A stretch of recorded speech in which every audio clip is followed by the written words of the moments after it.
Hello everyone, my name is Jose and I'm the owner at Camp Katy, Cypress and Kima, and I am here today with a couple of really important people. Let me start first with my partner in crime over here, Jasmine. Tell us a little bit about you, Jasmine. I'm Jasmine. I'm the Director of Operations and Marketing at Camp Cypress, Katy, and Kima.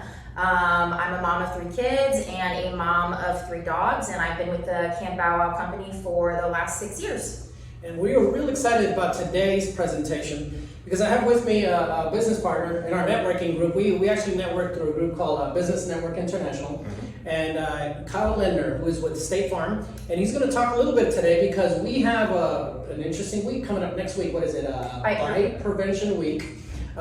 It's the 11th through the 17th. 11th through the 17th, Bite Prevention Week. So Kyle's going to talk to us and kind of give us a little bit of perspective from the insurance standpoint. But let's first tell us a little bit about yourself. Where's your practice located, and what do you do? All right, my practice, Jose, is just actually right down the street from me, right behind Canes on Mason Road in Katy. We do have a second location out in Houston, kind of near the Jersey Village area. I've been an agent for 18 years. I have my beautiful wife, been married to her coming up 20 years, and then we have 3 kids and 1 dog. So we had Lexi joined the family in 2018. What's the name of your dog again? Lexi. Lexi. Yeah, All right, Lexi. Yes. Awesome. Well, let me ask you a question, Kyle, because with Bite Prevention Week coming up, and it's actually a topic that's important to so many people. I mean, bottom line is a dog bites a human, it can be a lot of trouble. It can be not just from a legal standpoint, but it can, certainly from a financial standpoint. So just using a crazy example. Let's say my dog, I have Chihuahuas, but let's say my dogs bite my neighbor. What happens? I mean, what do I need to do if I'm not insured? What's the worst that can happen? Yeah. If I am insured, then what's next? Tell me a little bit about that. If you're not insured, you are taking that liability on you completely. So the insurance policies, and most of the insurance policies, will provide medical payments, which is, I usually recommend at least $5,000. It's usually around $8 a year for $5,000, and then the general liability, I usually recommend at least $300,000. That's usually around $12 a year with State Farm. If your dog did bite me, okay, with State Farm, we would cover it anywhere in the world. So if you were on vacation, anything like that, we do cover any dog. So that's very important, Jose, is check with your policy, check with your carrier. Do you exclude any type of dogs? I've heard of some insurances actually exclude. Yeah, Rottweilers, Shepherds, we see those excluded a lot in policies. So your insurance does not exclude? We do not exclude any dogs. That's fantastic. Yeah. That's fantastic. So we actually had a situation, next door neighbor, the dog broke through the fence. Our client actually had their I guess, daughter-in-law there. She got bit, and that policy didn't cover it. He only had auto with us, and his policy didn't cover it because of all the exclusions. So you do have to watch out for the exclusion. I would say the devil's in the details on your insurance policies. So let me ask, as a naive, I've got 3 dogs, pet owner here, clearly, is this a special dog insurance that I need, or is this covered under my homeowner's insurance? Yeah, it's just general liability, medical payment coverage. It's for anyone else except anyone in the house. So any guests, someone walking by, anything like that. The story that you just shared, I see a lot of fences that say dogs don't enter. Because I have dogs, should I have a sign like that up on my fence? I would recommend that, yeah, Okay. because that's going to It's not a requirement, but it's there to protect me. Correct. If that were to happen. Yeah, it's just that one extra step you can take, and just to make sure that they know I have a dog back here. Okay. So I think that always helps. Okay. Yeah. Cool. Thinks I need to go down get a sign. Yeah. Get a sign, Jasmine. Get a sign. While we're at it, Jasmine, I want to ask you a question because Jasmine, by the way, she's also a trainer, but probably more importantly, you're a mom of 3 little girls.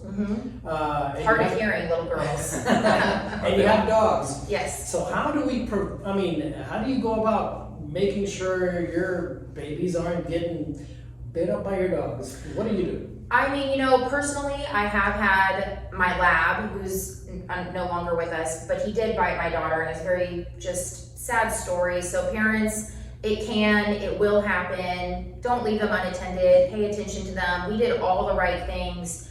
He was just really old and cranky.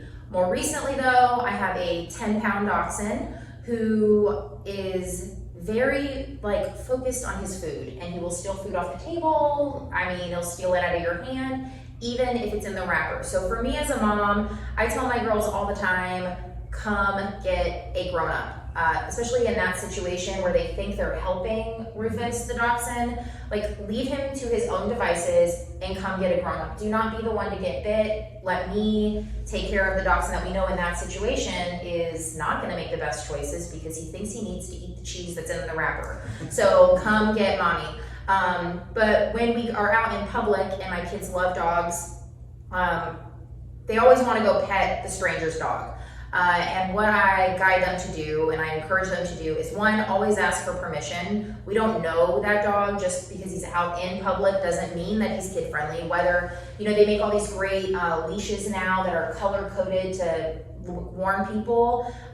Kids don't know that, and they don't always wear the leash to indicate that. So always ask for permission from me, and then ask permission of the pet parent. The other thing I encourage them to do is approach the dog with low energy. Don't charge at it, don't run at it, you may startle them. Dogs have teeth. That is how they communicate, is with their mouth. And then also it's important, I would encourage anyone, like big or little, when you do approach the dog with low energy, make sure your fingers are curled to the side when you're reaching out. I know the first thing we always want to do is just go straight to the face, hand overhead, but going with your fingers curled into the side, it's, letting them know that you're moving slowly, you're not a threat. And if they were to nip at you, more likely they're not gonna chomp on your fingers, they're gonna probably just graze some skin on your wrist. So, Right. As a mom, it's low energy, ask for permission all the time. And if the dog is in danger, come get mommy.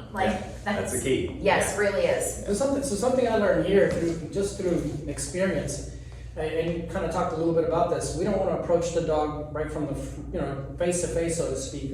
In particular, a dog that we don't know.